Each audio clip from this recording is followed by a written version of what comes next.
el apóstol Pablo a los Tesalonicenses, capítulo número 4. Capítulo número 4. Ya estamos en el desarrollo de lo que es el arrebatamiento, solo que seguimos con la infinidad de detalles que lleva el arrebatamiento. ¿Te has dado cuenta que no es así, ¿verdad? Solamente el arrebatamiento nos recogen y ya estuvo, ¿verdad? Es algo muy precioso y es necesario conocerlo. Ya lo tienes, el capítulo número 4 y versículo número 13. Dice así la bendita palabra de nuestro Dios. Tampoco queremos, hermanos, que ignoréis acerca de los que duermen, para que no os entristezcáis como los otros que no tienen esperanza. Porque si creemos que Jesús murió y resucitó, así también traerá Dios con Jesús a los que durmieron en él. Por lo cual os decimos esto en palabra del Señor, que nosotros que vivimos, que habremos quedado hasta la venida del Señor, no precederemos a los que durmieron, porque el Señor mismo, con voz de mando, con voz de arcángel y con trompeta de Dios, descenderá del cielo, y los muertos en Cristo resucitarán primero. Luego nosotros, los que vivimos, los que hayamos quedado, seremos arrebatados juntamente con ellos en las nubes para recibir al Señor en el aire, y así estaremos siempre con el Señor. Por tanto, alentaos los unos a los otros con estas palabras. Buen Dios y Padre, añádele bendición a tu palabra, que podamos aprender, que podamos edificarnos, Señor, que nuestra fe, nuestra confianza en ti, nuestra esperanza, pueda crecer en nosotros, manteniéndonos firmes, porque el conocimiento de este misterio, Señor, a nuestra vida, nos dará, Señor, perseverancia, nos dará fuerzas, Señor, para poder llegar hasta el último momento, sin decaer, sin negar nuestra fe, que es tan fácil negarla, Señor. Es tan fácil, Señor, darte las espaldas. Señor, ayúdanos, por favor. Hemos dejado todo por venir y congregarnos. Es difícil llegar hasta este lugar, pero hemos hecho esfuerzos porque sabemos que no es en vano. Señor, bendícenos, por favor. En el nombre poderoso de Jesús, bendice a nuestras familias que están fuera del país y a nuestros hermanos. En el nombre de Jesús, bendice a aquellos que también están conectados con nosotros. En el nombre de Jesús hemos orado y te damos las gracias. Amén, Señor, y amén. Pueden sentarse, por favor, hermanos, pueden sentarse.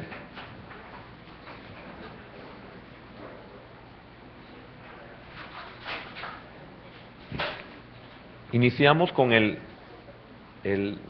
jueves pasado, iniciamos con el versículo número 13, ya en el desarrollo de nuestra porción base para lo que es el arrebatamiento.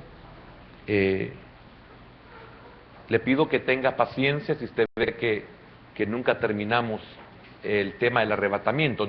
No sé cuál sería la prisa que queramos que termine esto, ¿verdad? Al contrario, son detalles que es bien difícil que alguien los explique, los enseñe. Es de lo que menos se habla en el Evangelio, es de lo que menos se habla. Yo sé que no es fácil, no crea, cada vez que estoy yo ahí sentado, me preocupo. A veces vengo de estudiar, me quedo a veces en el asiento de mi carro y ahí sigo leyendo, estudiando. Sé que no es fácil esto. Hay momentos en los cuales es bien complejo el estudio. Darse a entender es lo más difícil que puede haber. Usted puede entender algo, pero no es fácil explicarlo. Y estamos viendo ese versículo número 13, donde lo primero que vimos es la necesidad de conocer la palabra de Dios, la doctrina. Eso es lo primero que tenemos. Vemos la necesidad de conocer la doctrina, la palabra de Dios. Y decíamos que no hay mejor forma para el diablo que el error o la herejía producida en los que ignoran los planes de Dios. Por eso el apóstol Pablo se refiere a que los sufrimientos del presente, y quiero decirle algo, muchos creen que los sufrimientos de nosotros como iglesia es porque no tenemos dinero, porque no tenemos trabajo, porque no hemos estudiado, son ignorantes. Nuestros sufrimientos no son esos. Hemos aprendido a contentarnos en cualquiera que sea nuestra situación. El verdadero creyente, la prosperidad no lo descompone, y también al verdadero creyente la necesidad no lo descompone, hablando materialmente, en este caso sí. Pero nuestros conflictos y nuestros problemas no son materiales. Hemos aprendido a superar esa situación. Nos hemos dado cuenta de que los conflictos que nosotros tenemos ya no son tanto de cosas materiales. Hemos visto, hemos conocido a un Dios que provee. Ahora, lo que está en lucha y lo que está en batalla, y es diariamente, a cada instante, es la conquista de nuestra alma. Si usted nota, ese es el problema. No sé qué será, golpea eso, aun cuando se está oyendo, ya en las grabaciones golpea eso. Esa es nuestra lucha diaria, ese conflicto, la batalla de vencer nuestra naturaleza. Por eso, cada vez que se toca esa entrega, cada vez que se toca esa consagración, cada vez que se entrega esa dedicación al Señor, yo soy de los primeros en pasar, porque esa es mi lucha, esa es mi batalla. Ya no es tanto las cosas externas, materiales, es lo interno. Necesito al Espíritu Santo para que me ayude a vencer toda circunstancia difícil. El conocimiento de la palabra me ayuda a permanecer en sus caminos, a no darme por vencido. El conocimiento me enseña de la debilidad que hay en mí, esa frágil humanidad que hay en mí, que en el Señor o fuera del Señor, peor todavía, fuera del Señor, yo no voy a poder dominar ni adentro ni afuera. Adentro en el Señor, afuera en el mundo, dándole rienda suelta a los deseos de mi naturaleza. Algunos dicen, no, yo no puedo, yo prefiero mejor estar como estaba antes. Ni se le ocurra.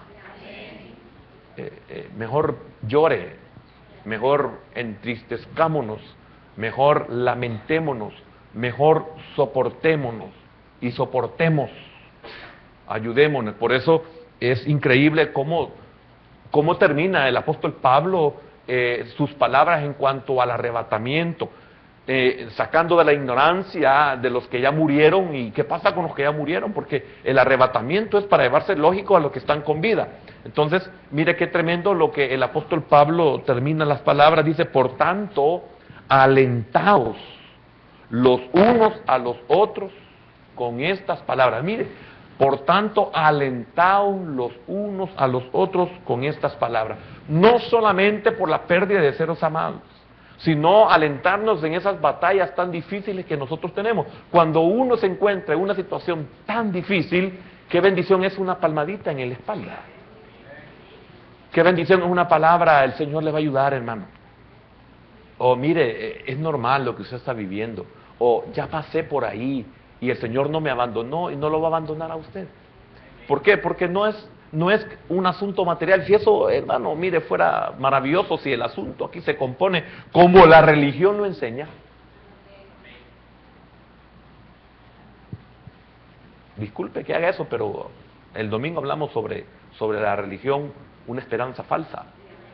En la religión sí se compone, mire, usted de una cantidad de dinero, usted de su finca, usted de su casa, como muchos sinvergüenzas que están en el evangelio que se atreven a pedirle el carro o la casa a determinada persona de la congregación, o que vendan sus cosas para traer y comprar un terreno para la iglesia.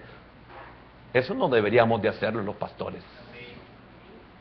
Hay otras formas de poderlo hacer sin despojar a la gente de sus anillos, de sus relojes, sin despojar a la gente de sus carritos o de lo que tanto les ha costado en toda una vida, y que eso sirva para que los del mundo nos despedacen a todos. Entonces, por eso es muy importante el conocimiento de la palabra. No es lo mismo que la gente lleve a que el ministro pida. No es lo mismo. Entonces, y eso se debe a, a, a, al conocimiento de la palabra. Entonces, por eso es muy importante el conocimiento de la palabra. No es lo mismo que la gente lleve a que el ministro pida. No es lo mismo. Entonces, y eso se debe a, al conocimiento de la palabra. Entonces, y eso se debe a, al conocimiento de la palabra. Entonces, y eso se debe a vemos la necesidad de conocer la palabra de Dios. Ese fue el primer paso. Y esto terminamos con los que duermen.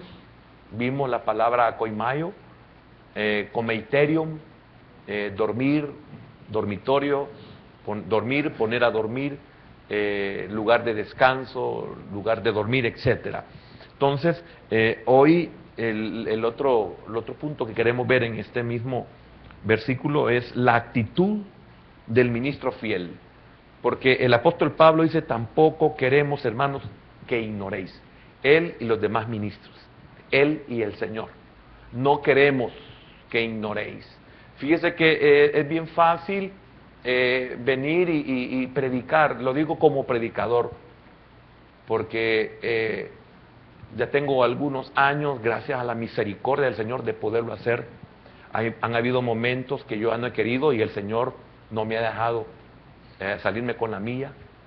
Entonces, es bien fácil venir y predicar lo que uno sabe, lo que la gente quiere oír. Por eso yo me molesto con los hermanos de esta congregación que andan buscando a hermanos o hermanas para que oren por ellos o les profeticen. Porque no les he enseñado eso a aquellos que yo soy su pastor. Yo no les he enseñado eso. Se los andan bajando, disculpe la palabra. La gente lo hace porque... Y la cabrita, porque no creo que sea oveja, y la cabrita feliz de que le digan de que Dios la va a bendecir, y que Dios la va a prosperar, y que le va a dar un carro nuevo, y que le va a dar una casa, y que viene en camino un viaje, y que los boletos, y salen los juanchos ahí a dar ofrendas por eso. Que no tiene un Dios que le puede hablar, sino que usted tiene que andar buscando que le hable. Ya me estoy saliendo del tema, pero no, está dentro. Sí, es que duele.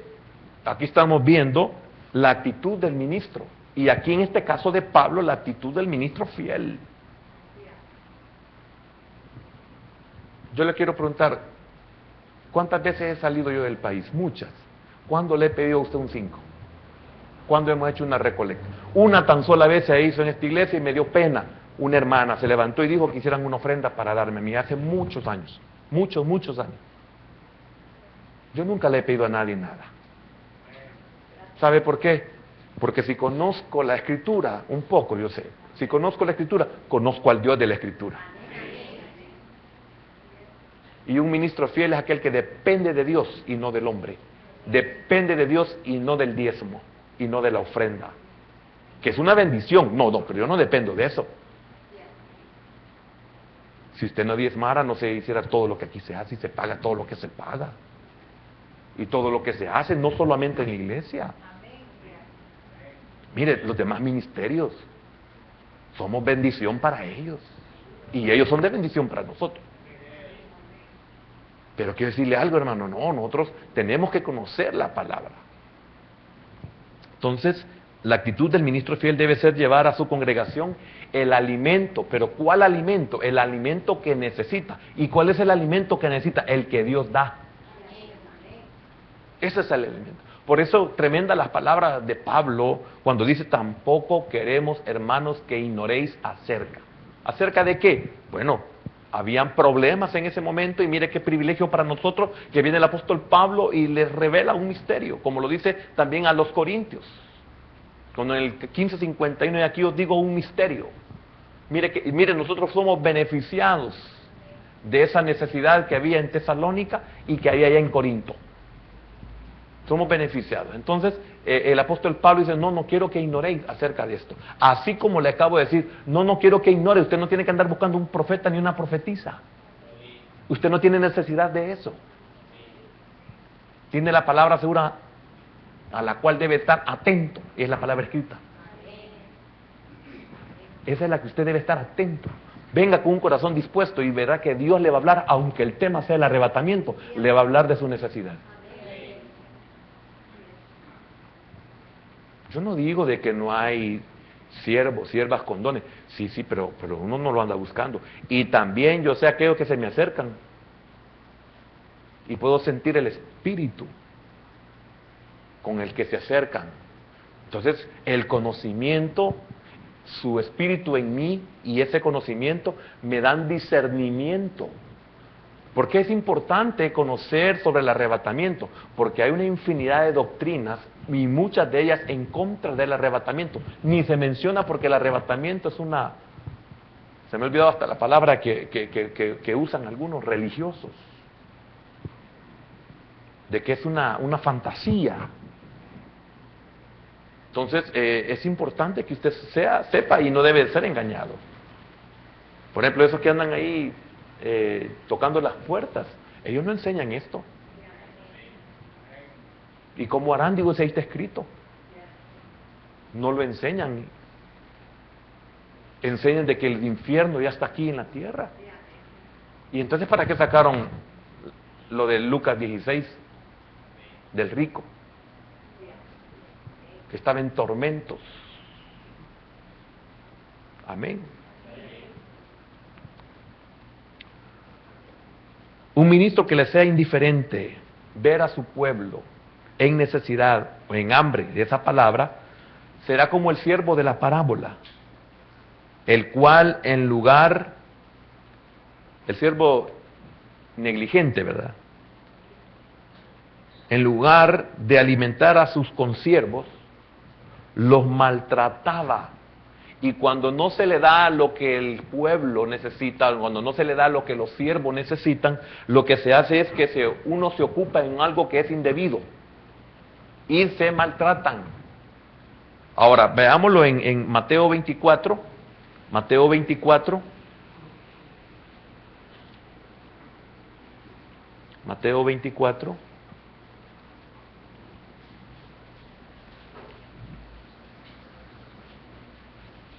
Mateo 24, versículo 45, 24, 45, dice, ¿quién es pues el siervo fiel y prudente? Oiga, ¿quién es pues el siervo fiel y prudente al cual puso su Señor sobre su casa para que le dé el alimento a tiempo?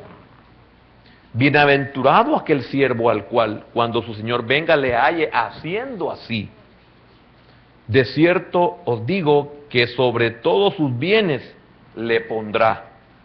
Pero si aquel siervo malo dijera en su corazón, mi Señor tarde en venir, y comenzare a golpear a sus consiervos y aún a comer y a beber con los borrachos, vendrá el Señor de aquel siervo en día que éste no espera y a la hora que no sabe, y lo castigará duramente y pondrá su parte con los hipócritas.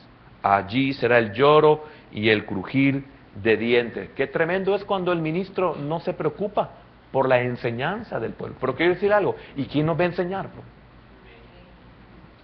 ¿Se acuerda cuando aquel eunuco que venía de la tierra de Candace, de la reina de Candace, venía de Etiopía, de la reina de Candace, que él cuidaba los tesoros de la reina?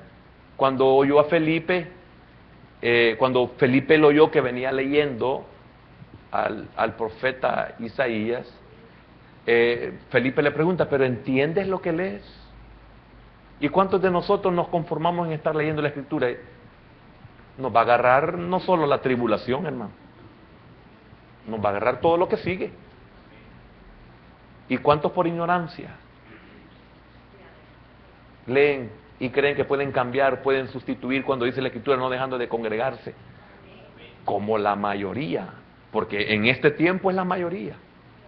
En los tiempos que el escritor a los hebreos lo dijo, como algunos dijo, lo tienen por costumbre, pero en los tiempos de El Salvador, allá en el 2015, como la mayoría lo tiene por costumbre.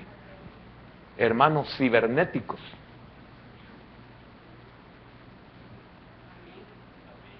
Entonces, el eunuco le responde, pero ¿cómo entenderé si no hay quien me explique? ¿Por qué habrá dejado el Señor esa porción? No quiero hablar del eunuco ni hablar de Felipe, pero ¿para quién dejó esa enseñanza, Señor? ¿Y cómo entenderé si no hay quien me explique? Quiero decirle algo, la Biblia no es de interpretación privada. Ve lo que estamos estudiando, mira una infinidad de cosas que usted puede decir que tremendo estoy aprendiendo. No, yo también estoy aprendiendo, hermano. Cada vez que me preparo aprendo más. Siempre encuentro cosas nuevas. Como el Señor cuando encuentra el tesoro, saca cosas buenas y cosas nuevas y cosas viejas. Hablando del antiguo pacto y del nuevo pacto. Entonces, Pablo no era así. Él no quería que se innovara la verdad de Dios. Él sentía esa carga bendita del pueblo de Dios. Qué bendición es cuando un ministro siente esa carga por ese pueblo que necesita enseñarle, abrirle el entendimiento, abrirle los ojos, que tenga sensibilidad, que tenga visión, que tenga oídos. Pablo no quería que se innovara la verdad de Dios. ¿Qué es innovar? Cambiar.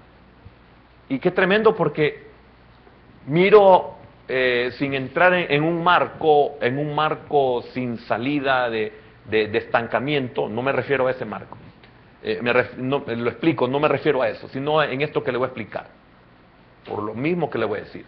Tenemos, ¿cuántos años de ser iglesia? Más de 20 años, 23 años mínimo como iglesia. ¿Y alguna vez usted ha oído que hemos cambiado algún evento de la Escritura? No se puede innovar. Eso no se puede cambiar. Es que estamos en el modernismo. No, eso no se puede cambiar. Nosotros comenzamos con el velo y seguimos con el velo. No vamos a innovar. Que lo hagan los que lo quieren. No nos preocupa. No, me refiero a nosotros como ministerio. Alguna vez hemos dicho que el arrebatamiento es hasta después de la tribulación. Nunca. Porque también se enseña, muchos enseñan de que el arrebatamiento va a ser hasta después. Por algunos versículos que usted dice, pero toda la Escritura lo pone como doctrina, lo pone en toda la Escritura, usted lo encuentra. Y por eso fue la introducción de este tema, para que veamos de que muchos le pueden decir, mire, hasta después de la tribulación. Y entonces, pues, ¿para qué estamos tratando la manera de consagrarnos y de quebrantarnos y de llorar y de llorar por el asunto de que somos infieles? Si de todo modo vamos a ser purificados. Entonces mejor comamos y bebamos y pasemos la tribulación, que la tribulación se va a encargar de quitarnos todas las ataduras. La cena del Señor nunca la hemos sustituido por nada. Nunca hemos celebrado la Semana Santa. Ni tampoco hemos celebrado San Valentín. Tampoco hemos celebrado la Navidad en 23 años. Y primeramente el Señor, y el día que la celebremos, váyase a esta iglesia porque el hermano Eduardo ya se sobó. Sí, porque si en 23 años le hemos enseñado que eso no es bíblico, y de repente se comienza a enseñar, corra y escape por su vida. Que algún interés le ha llegado al pastor.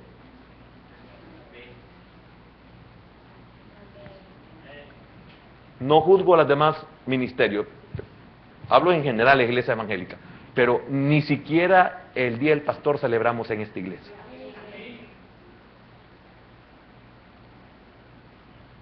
Y eso me beneficia a mí, hermano. Imagínense, cuántos regalos, cuántas comidas estaría bien fregado, bien pasado de peso.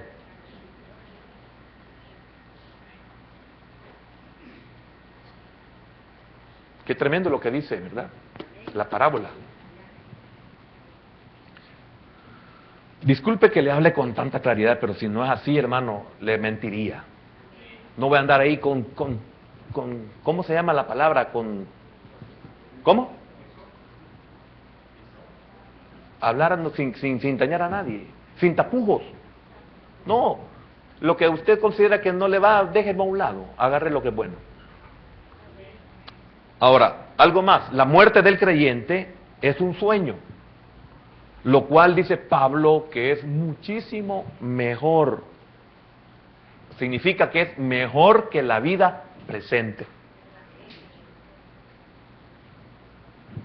Si lo dice la Escritura, si lo dice Pablo, debe ser cierto, ¿no cree usted? Porque él fue inspirado por el Espíritu Santo, o sea, ni siquiera es de Pablo. Él fue el portavoz, él fue la mano que lo escribió. Como en esta noche, le estoy hablando de algo que no es mío, hermano. Aquí le estoy hablando en el nombre del Señor, como lo dice el apóstol Pablo ya vamos a llegar a ese punto, donde dice el 15, mire lo que dice el primera de Tesalonicenses 4:15. Dice, por lo cual os decimos esto. ¿En qué dice?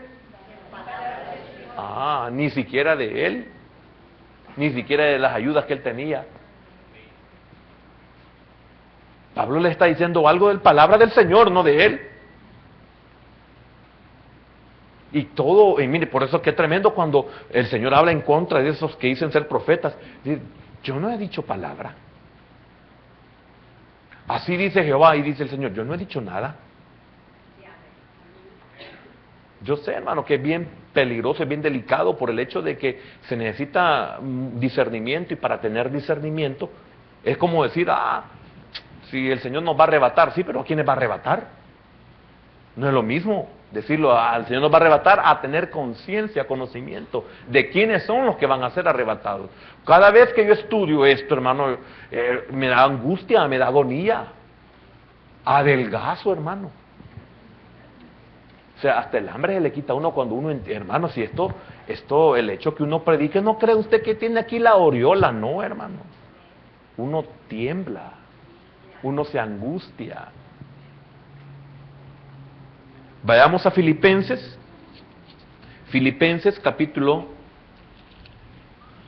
número 1, versículo número 21.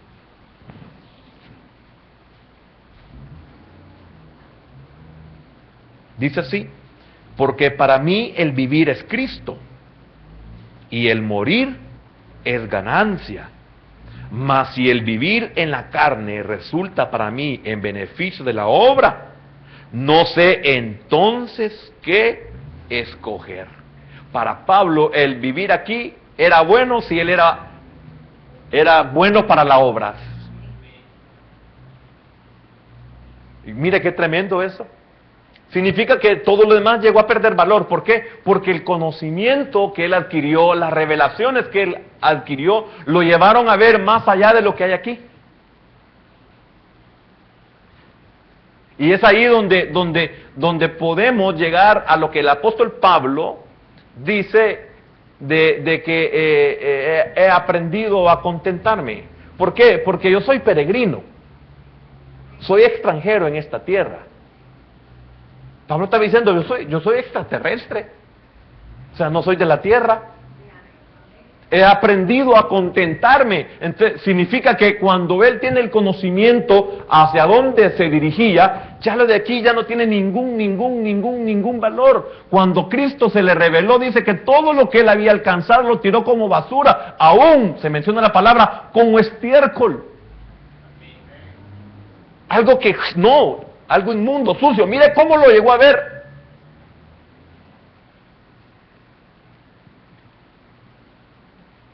Qué importante entonces tener el conocimiento. No solo el conocimiento, creer en ese conocimiento, en eso que conocemos. Porque ¿cuántos tenemos el conocimiento y no podemos dejar nada? Ni siquiera nuestra lucha interna. No tenemos lucha interna porque no tenemos la necesidad de dejar nada. Entonces no tenemos lucha, no tenemos batalla, no tenemos problemas con los compañeros inconversos, no tenemos problemas con las fiestas navideñas, no tenemos problemas con las fiestas de Semana Santa, no tenemos problemas con las fiestas de agosto, que algunos hasta allá andamos comiendo dulces. No nos afecta. Podemos estar entre gente que toma y no nos afecta. Podemos estar en el gran musicón y no nos afecta. Podemos estar con compañeros que son terribles y no nos afecta. Y tenemos conocimiento. ¿Y ese conocimiento qué hace en nosotros? Nada. ¿Por qué? Porque no tengo ninguna lucha interna. Entonces, si no tiene ninguna lucha interna, si nada le afecta, entonces ¿qué es? Porque los inconversos vienen a nuestra iglesia y se sienten incómodos. Tienen hormigas por todos lados. Les pica aquí, les pica, ya se mueven. La silla y se pone aquí, y se ponen allá, y se ponen aquí, y se ponen así, y se ponen allá, y miran el reloj, y se amarran los zapatos. Hormiguero. ¿Y por qué nosotros no nos podemos sentir así en el mundo?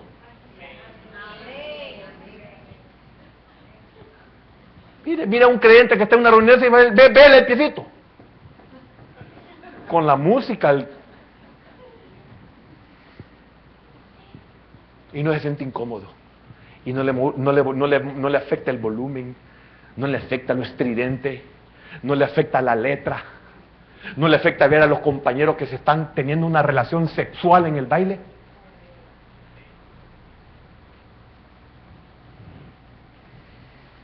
No les afecta. Entonces, ¿qué somos?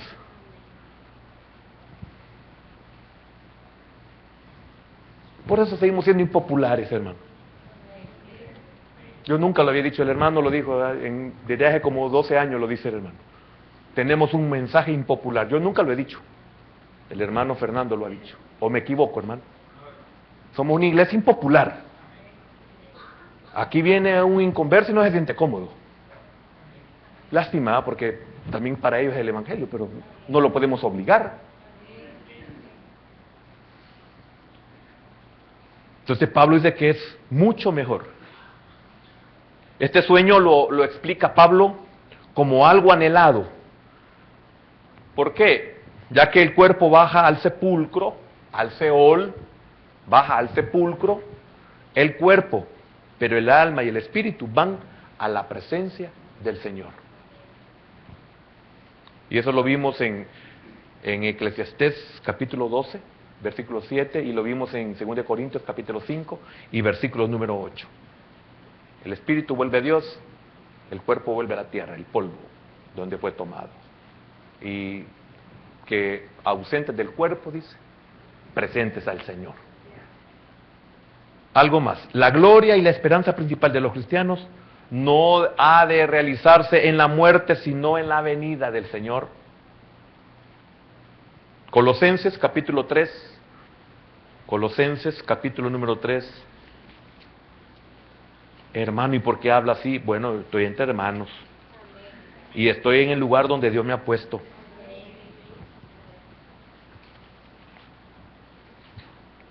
Ni en mi casa puedo decir, yo mando, aquí sí yo mando.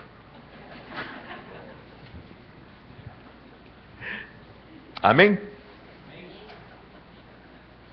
Estoy bromeando, hermano. No de la casa, de la iglesia.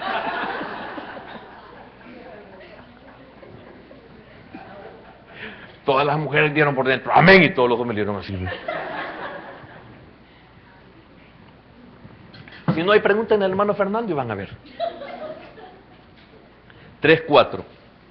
Cuando Cristo, vuestra vida, se manifieste, entonces vosotros también seréis manifestados con Él. ¿En qué? No es en la muerte. No es en la muerte. Voy a repetir eso. La gloria y la esperanza principal de los cristianos no ha de realizarse en la muerte, sino en la venida del Señor. Para la iglesia, el arrebatamiento; para el reino, la segunda venida. Amén. Entonces, la separación de los familiares y amigos fieles no será para siempre. Esto quiero dejarlo bien claro, esto es muy importante. La separación de los familiares y amigos fieles creyentes, no será para siempre.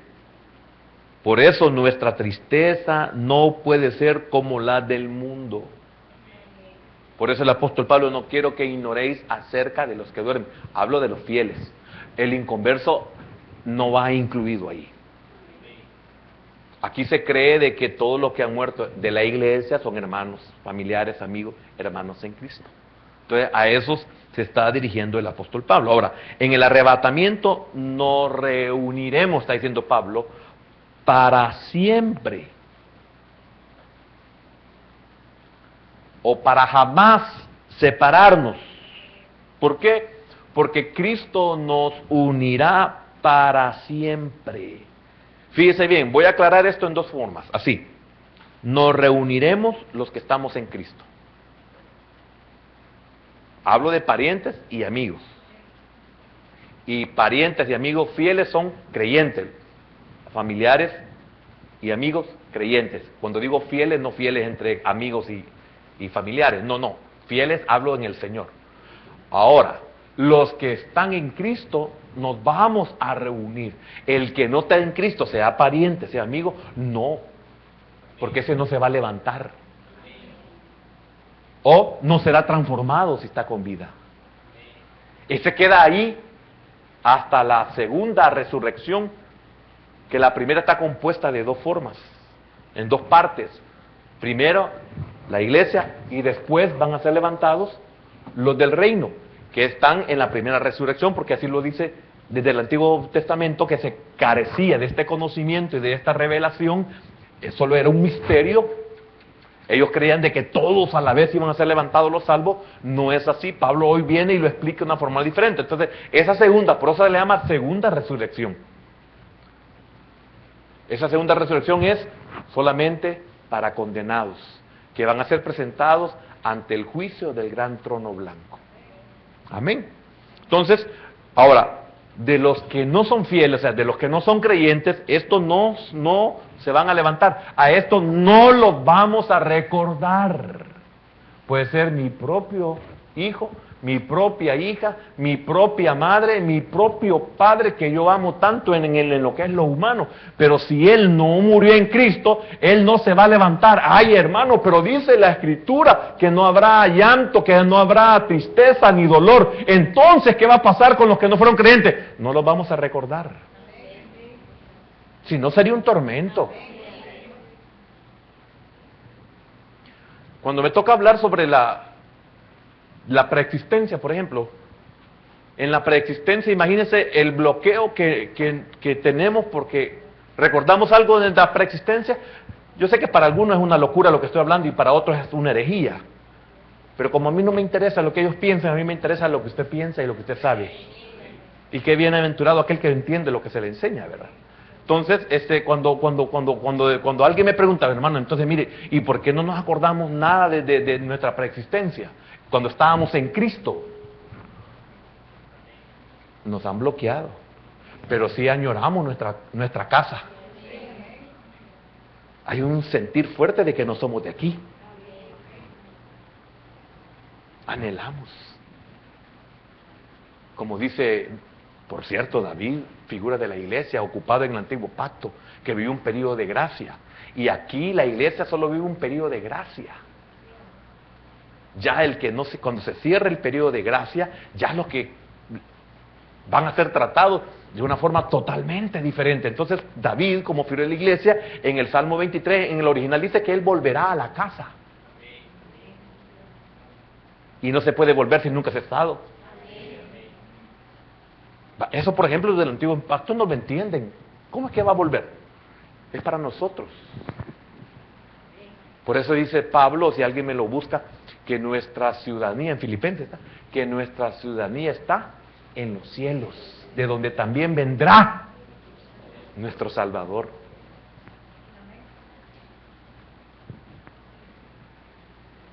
Qué tremendo, ¿verdad? En el cielo está nuestra ciudadanía. Somos de los que Pablo dice en 1 Corintios 15, los que salimos de Cristo. Si salimos de Cristo, somos celestes. Amén.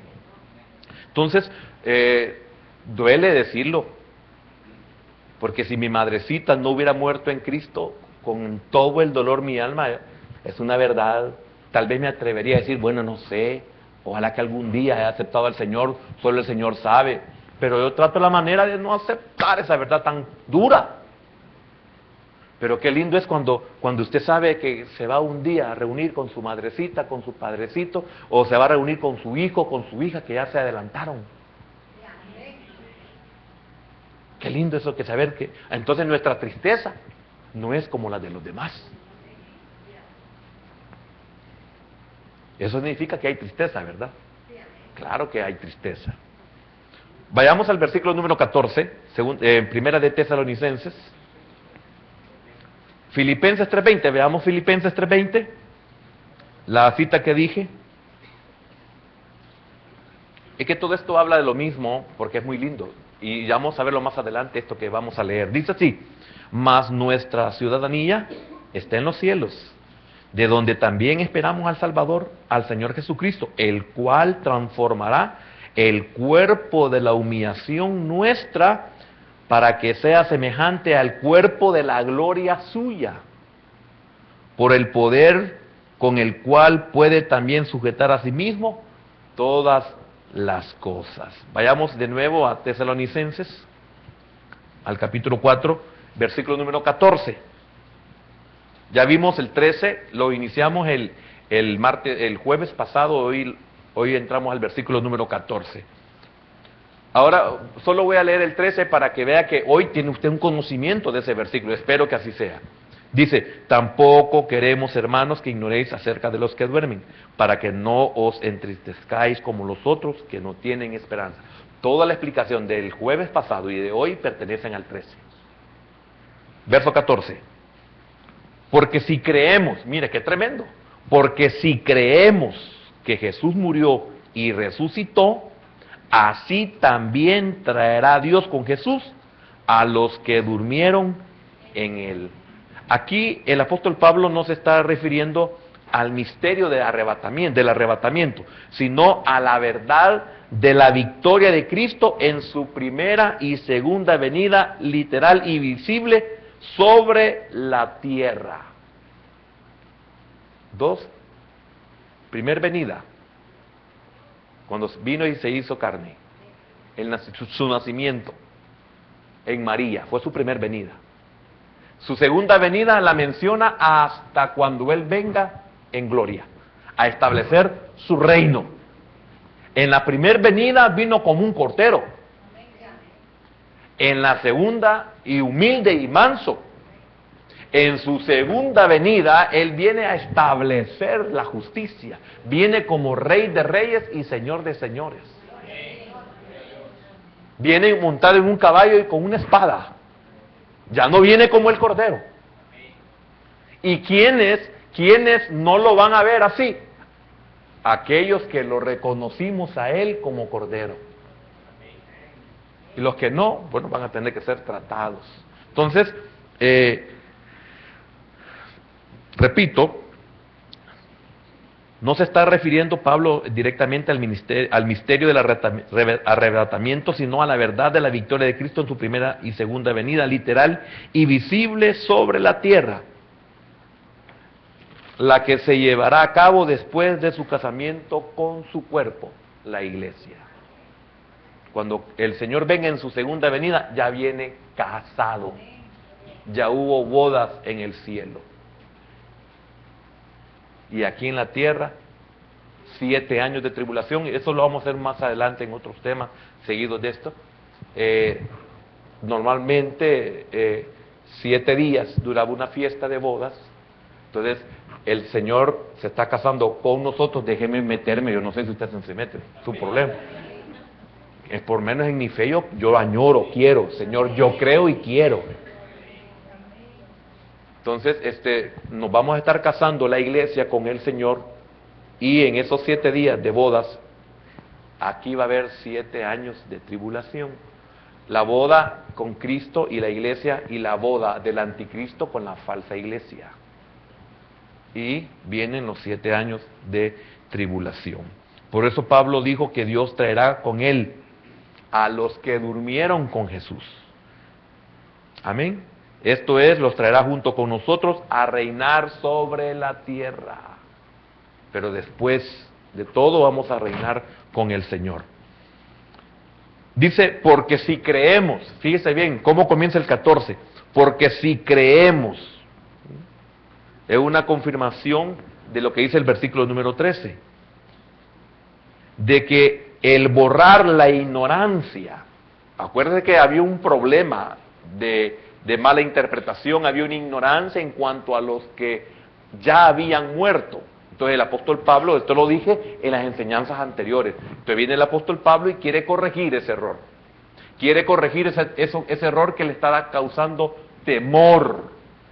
Por eso nosotros cuando alguien está de duelo, alguien que perdió un ser amado, nuestras palabras de consolación son, hermana, hermano, ya solo se nos ha adelantado. Ya vamos a estar con Él. Por eso son nuestras palabras. Tenemos conocimiento. No es una palabra de así como que dice de lástima, pobrecito, hay que decirle algo. No, le estamos diciendo una verdad. Y cuando la persona es convertida, eso es una consolación fuerte. Es un aliento inmenso, porque sabe que es una verdad lo que se le está diciendo. Eso es un bálsamo a ese corazón adolorido y triste. Entonces, cuando vemos esto, a los creyentes se les quitará esa tristeza indebida respecto a los que ya murieron. Por eso Pablo en el versículo 13 habla de una esperanza al final, como los otros que no tienen esperanza.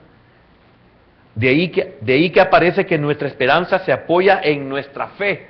¿Cuál es nuestra esperanza? Por eso Pablo dice, el 14 comenzando, si creemos, porque si creemos, entonces nuestra esperanza está fundamentada, está basada en nuestra fe. Ahí es donde se apoya esa esperanza. Amén. Tan seguramente como creemos que Cristo murió y resucitó. Porque esa es la base de nuestra fe, que Cristo murió y resucitó. Y fíjese que en Hechos 17:13 se está hablando de esa misma doctrina que se habla en el libro de los Hechos. Hechos 17 y versículo 3, 17:3.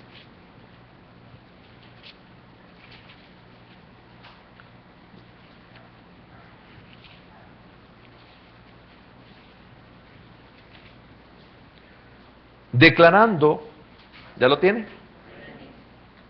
Estamos hablando siempre de Pablo, ¿verdad? Declarando y exponiendo por medio de las Escrituras que era necesario que el Cristo padeciese y resucitase de los muertos, y que Jesús, a quien yo os anuncio, decía él, es el Cristo. Amén. Entonces, así como, mire, aquí la figura es que así como Cristo padeció, murió y resucitó, así también nosotros padecemos, morimos, seremos resucitados. Amén.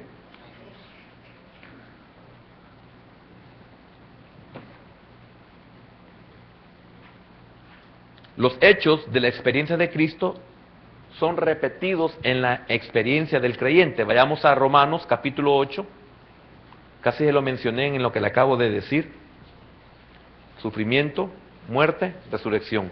Nosotros, sufrimiento, muerte, resurrección. Cuando hablo sufrimiento, trato. Cuando hablo sufrimiento, no es que no tengo para comer, no es que no tengo trabajo. Eso no es trato. Eso lo perdimos por irresponsables. Eso lo perdimos porque posiblemente Dios quiere bendecirnos mejor. ¿Me entiende? Eso no es trato. El perder trabajo no es trato, hermano. A veces es problemas de nuestro orgullo. Pero para mí eso no es trato, hermano. ¿Sabe cómo para mí ese es un trato? Para mí ese es un trato para aquel que no ha pasado del atrio.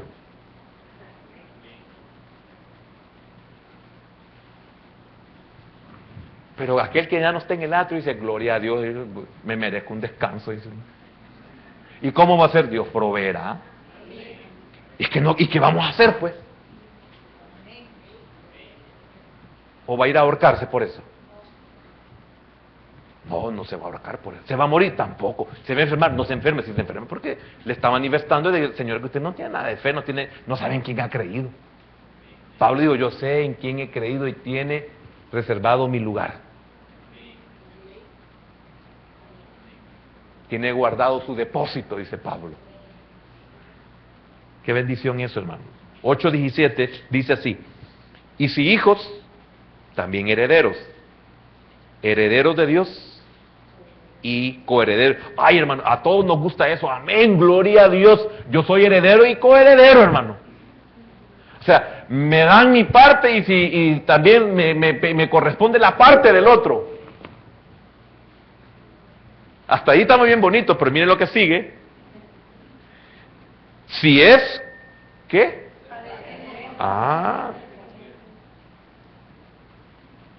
Pero mire qué lindo lo que termina. Si es que padecemos juntamente con Él, para que juntamente con Él seamos glorificados. Entonces vale la pena. El sufrimiento para el alma. Sacar a los reyes que tienen dominada mi Canaán. Y hay que pagar precios altísimos. Hay que sacarlos. Fíjese qué tremendo. Es una tierra que fluye leche y miel. pero hay que limpiarla. El que tenga entendimiento, porque no lo voy a explicar. Él murió y resucitó, así los creyentes morirán y luego resucitarán con él. Hebreos, estoy repitiendo de alguna manera algo muy similar, pero con textos. Hebreos capítulo 2, versículo número 14, 2:14.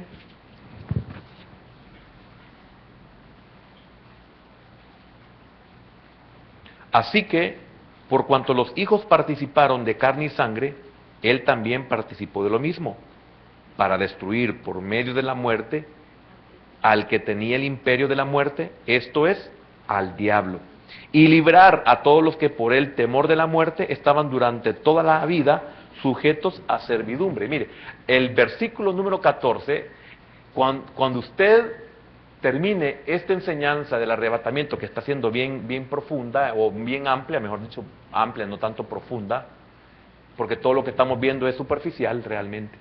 Ahora, ese versículo 14, mire qué tremendo. Si usted ya agarró algo de lo que hemos estado estudiando, mire lo que habla este versículo en cuanto al cuerpo. Dice así: así que, por cuanto los hijos participaron de carne y sangre, y que nosotros también no hemos participado de carne y sangre al venir a la tierra, pues,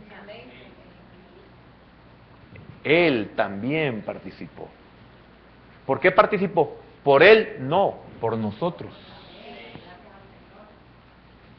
Porque nosotros, al participar de carne y sangre, no somos herederos.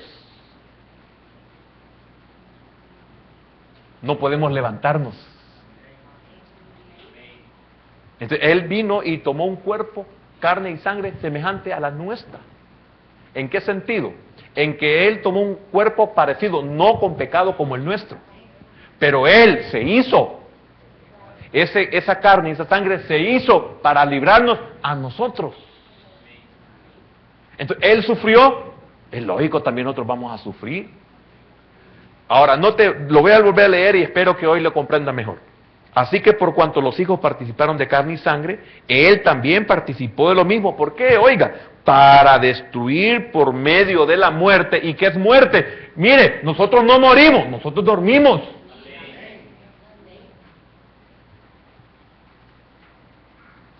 Es algo tremendo esto.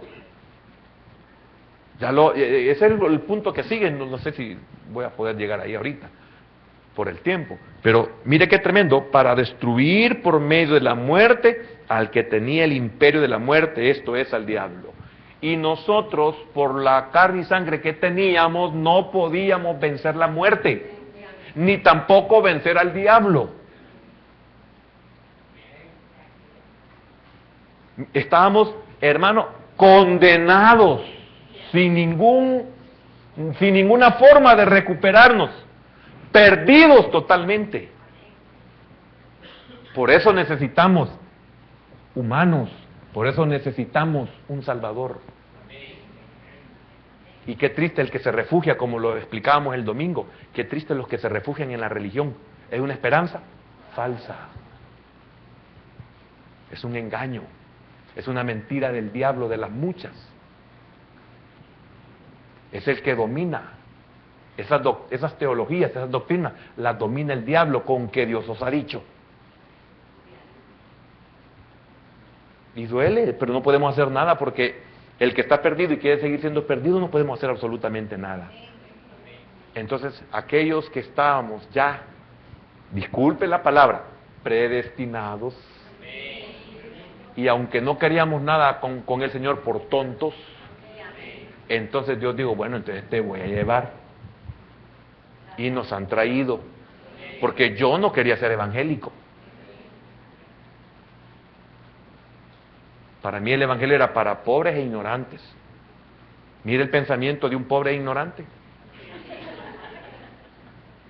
Me da vergüenza, yo lloro cuando me acuerdo de eso. Mira, a mí se me salen las lágrimas, digo, Señor, ¿y yo cómo pude pensar así? Estabas muerto, hijo. Necesitabas un Salvador, necesitabas luz.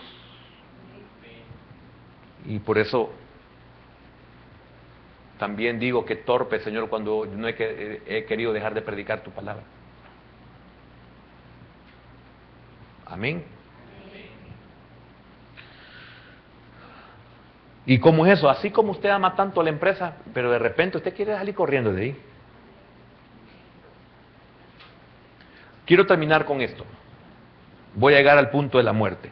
Vayamos a 1 Corintios 15. 1 Corintios 15 y vamos a terminar. Cuando se comienza a poner caliente el horno, se acaba el tiempo.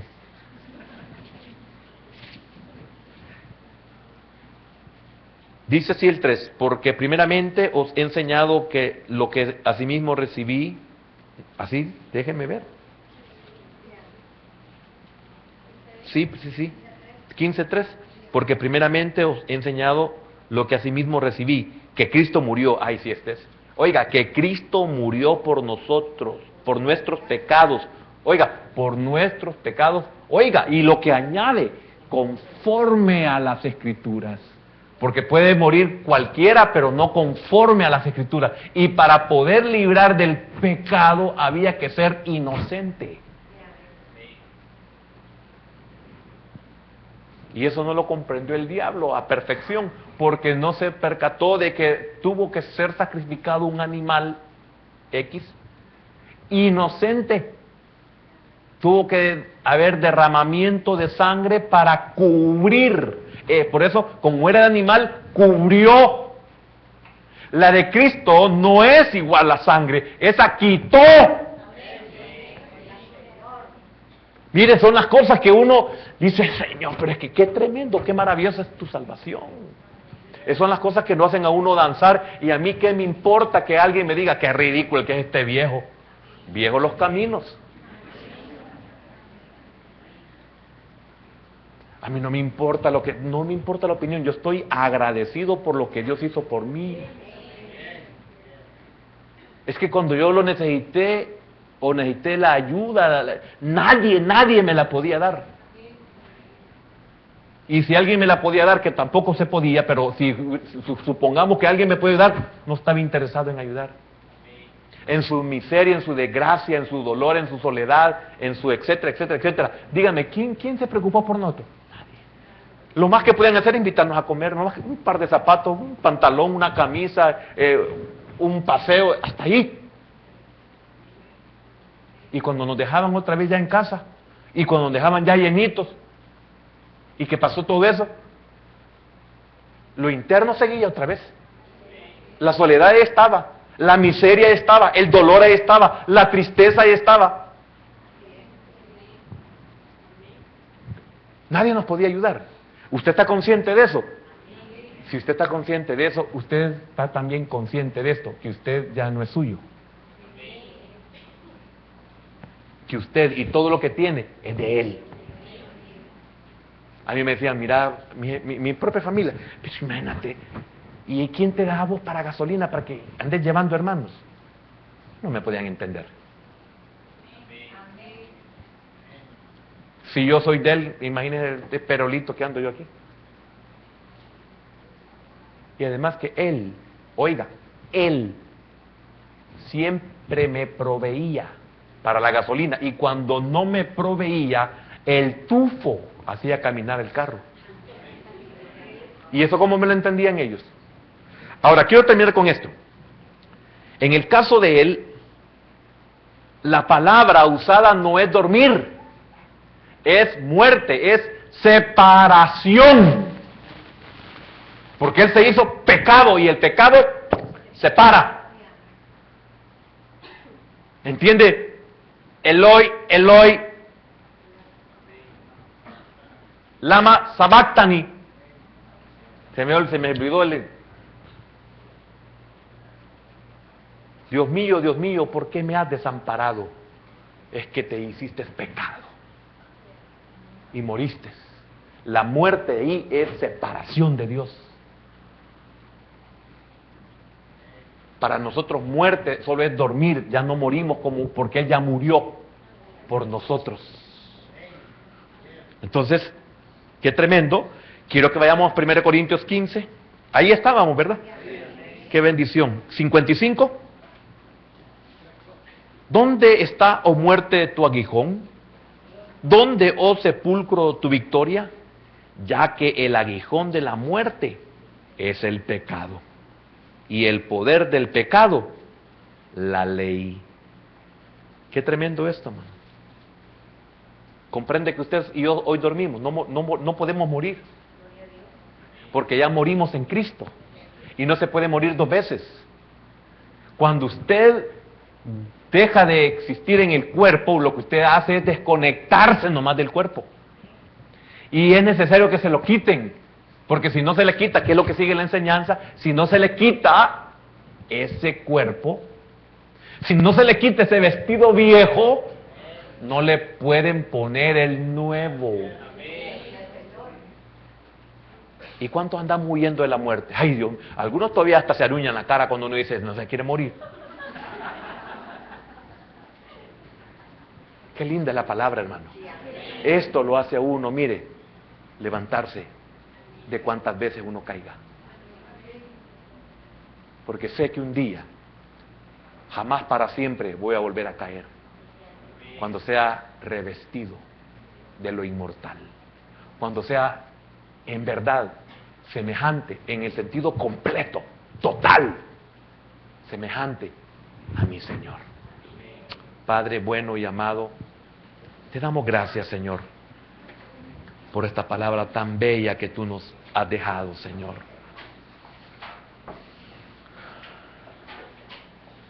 Porque qué precioso es saber que dormiremos nomás. Ya no podemos morir. Porque la muerte ha sido vencida y nuestra esperanza va más allá de la tumba. Nuestra esperanza no está en la muerte, sino en nuestra glorificación, cuando seamos levantados o seamos transformados. Hermano, la resurrección de Cristo conduce a la victoria sobre el pecado, la ley y la muerte. Por eso qué importante era la muerte de Cristo, porque Él verdaderamente murió. Él murió y yo duermo. Él se levantó y yo también seré levantado. Él recobró su gloria. Yo también seré glorificado. Gracias. Gracias, mi Señor, por lo que nos enseñas. Por como lo dije al principio, esto aumenta mi fe, aumenta mi esperanza y aumenta mi confianza en que las tribulaciones del presente no tienen nada de comparación con las glorias venideras. Gracias, Jesús. Porque no tenemos dimensión, no podemos dimensionar tu sacrificio, Señor. Y ni siquiera hemos visto las profundidades de tu sacrificio. Ni siquiera hemos llegado que descendiste a las partes más bajas de la tierra. Ni siquiera hemos llegado, Señor, que nos liberaste de ser echados al lago de fuego y azufre que eternamente estará, que es la muerte segunda. Algún día, Señor, vamos a tener el pleno conocimiento y podremos adorarte. Y podremos vaciarnos en ti, Señor. Nos derramaremos como Pablo lo hizo en muchas veces, como libación. No nos importará nuestra vida, mucho menos lo que nos pertenece. Gracias, Señor. Gracias, Padre. Y bienaventurado el que puede entender este misterio, Señor.